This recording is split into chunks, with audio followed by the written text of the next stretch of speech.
Hi guys, this is Keith and I'm here with basically my first video for this account because I'm just making this for behind the scenes stuff and all my mapping with source related or anything else really. I do some Unreal Editor and all that kind of stuff.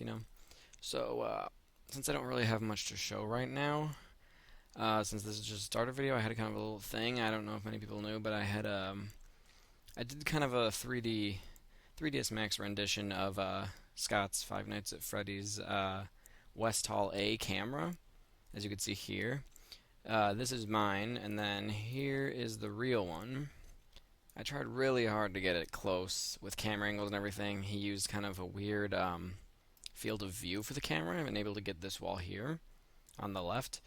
So I tried pretty dang hard, and it was kind of difficult since this was kind of my first big project with 3D mapping. I usually stick to Source Engine, usually. So I was just going to show a little behind the scenes thing for that. I got it in 3ds Max over here. All the things seen here were made by me except for these stars hanging from the ceiling. Those were made by i6NIS. He made the animatronic models from Five Nights at Freddy's, which I use in my map right now, and along with a couple other things. But I just want to show kind of behind the scenes that this is how as far as I know, this is how Scott made Five Nights at Freddy's, using 3ds Max or some other kind of 3D rendering program to enable to get 3D screenshots using a render frame window, probably at max resolution. So, just to kind of show people, it's not really a big area. If I go into perspective here, and you can see, it's kind of just that, just a box.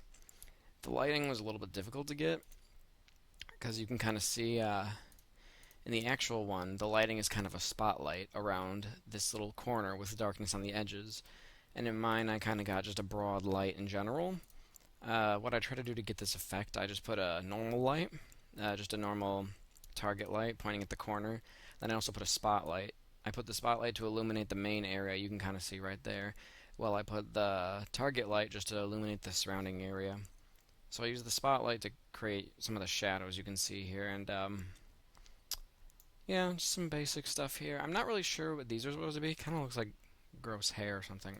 I know it's not hair, but you can see here in the main picture, it looks almost like wires or balloon strings, maybe, because there's some deflated stuff up there too.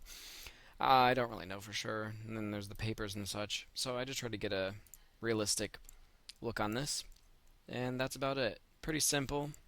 I got some nice shadows. 3ds Max is a really good program for this kind of thing. So I'm pretty sure this is what Scott used because you can get really good effects out of this, like the reflective floor and everything. I've never really used any other 3D program, but you can see Scott got a pretty decent. He used a pretty much mirror-like reflection, and then he probably used some kind of Photoshop program to cause the desaturation and overlay effects, unless that's part of the textures. I'm not entirely sure. But yeah, just thought I'd show people how I did this little thing. Took a couple hours actually. That's probably just because of my lack of skill when it comes to 3D modeling. This was actually, like I said, my first big thing. I mostly work with texturing and, mapping for other programs, but I think it turned out pretty good. Alright, I think that's about all I got to say. Thanks for watching. I'll have more videos coming up in the future, possibly with behind the scenes on my Five Nights at Freddy's map or anything else I've got going on. I have a couple other projects that never really finished, and I don't know if I'm ever going to, so maybe show some of that. Yeah, thanks for watching.